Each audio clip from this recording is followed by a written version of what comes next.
apa sih yang lo ketahui tentang korupsi?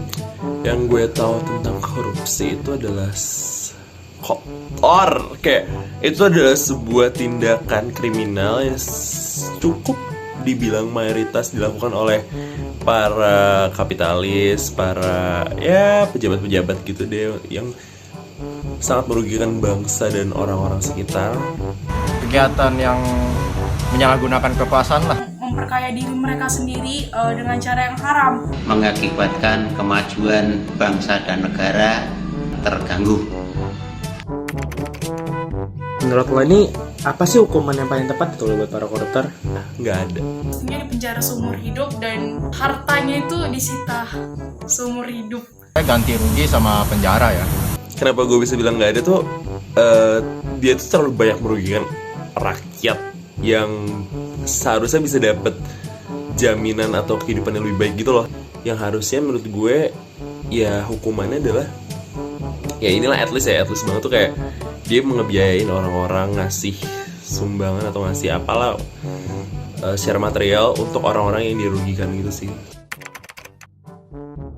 Coba sebutin dulu sila kelima Pancasila. Oke, keadilan sosial bagi seluruh rakyat Indonesia. Keadilan sosial bagi seluruh rakyat Indonesia. Pastinya keadilan sosial bagi seluruh rakyat Indonesia. Nah, menurut lo apa sih makna dari sila kelima itu? Ada tindakan korupsi, berarti nggak ada dong yang namanya keadilan.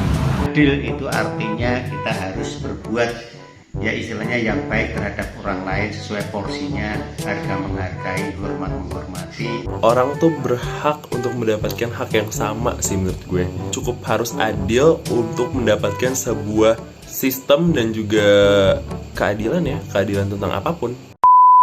Halo semua, tadi kan kita udah dengerin tentang pandangan masyarakat. Nah, sekarang tim Kasih Paham gak mau kalah nih. Kita mau kasih pemaparan sedikit tentang korupsi dan sila kelima. Yuk ikutin. Asal-usul dari kata korupsi berasal dari bahasa Latin, yaitu corruptio, yang berarti pembusukan, perusakan, penyogokan, dan penyuapan. Korupsi dapat diklasifikasikan sebagai extraordinary crime karena melanggar hak sosial dan ekonomi masyarakat luas.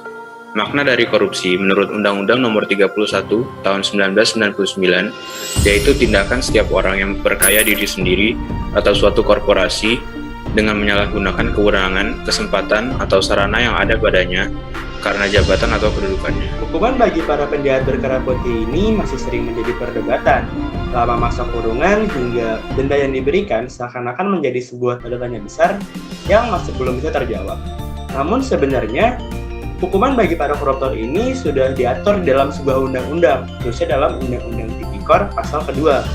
Nah, di pasal kedua, pada ayat pertamanya disebutkan bahwa setiap orang yang dengan sengaja melawan hukum dengan melakukan sebuah tindakan memperkaya diri sendiri atau orang lain, ataupun sebuah korporasi yang dapat merugikan keuangan negara, dapat dipidana dengan pidana kurungan seumur hidup, ataupun pidana penjara paling sedikit atau paling singkat 4 tahun penjara dan paling lama 20 tahun penjara.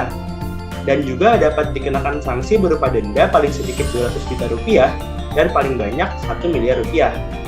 Selanjutnya juga dijelaskan pada ayat keduanya bahwa jika tindak pidana tersebut dilakukan dalam keadaan tertentu seperti pandemi ataupun keadaan-keadaan genting lainnya, hukuman mati dapat diberikan kepada tersangka. Jadi gimana? Apakah menurut kalian ini sudah adil? Pancasila sila kelima berbunyi keadilan sosial bagi seluruh rakyat Indonesia yang bersimbol padi dan kapas. Padi dan kapas melambangkan kemakmuran dan kesejahteraan. Tujuan dari sila kelima ini tentunya untuk mengatur kehidupan bernegara seperti dalam pelaksanaan dan penyelenggaraan segala kebijakan, kekuasaan, kewenangan, serta pembagian yang harus berdasarkan asas keadilan dan hukum yang berlaku. Perbuatan korupsi merupakan perbuatan yang tidak adil dan melanggar peraturan yang ada. Banyak jenis-jenis korupsi yang dilakukan di Indonesia, seperti korupsi waktu, uang, dan lain-lain. Namun, apapun jenis korupsi yang dilakukan, dan sebesar apapun korupsi tersebut, mau besar mau kecil, perbuatan korupsi tetap saja merugikan orang-orang ataupun masyarakat.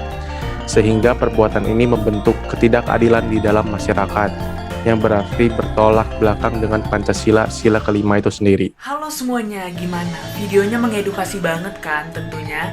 Nah, tim Kasih Paham gak mau cuman mengedukasi kalian, tapi tim Kasih Paham mau kita sama-sama bergerak untuk mengkampanyekan gerakan anti korupsi. Caranya gampang banget, kalian tinggal klik link Tribun yang udah disediain di bawah, captionnya juga udah ada, kalian tinggal post deh di Instagram.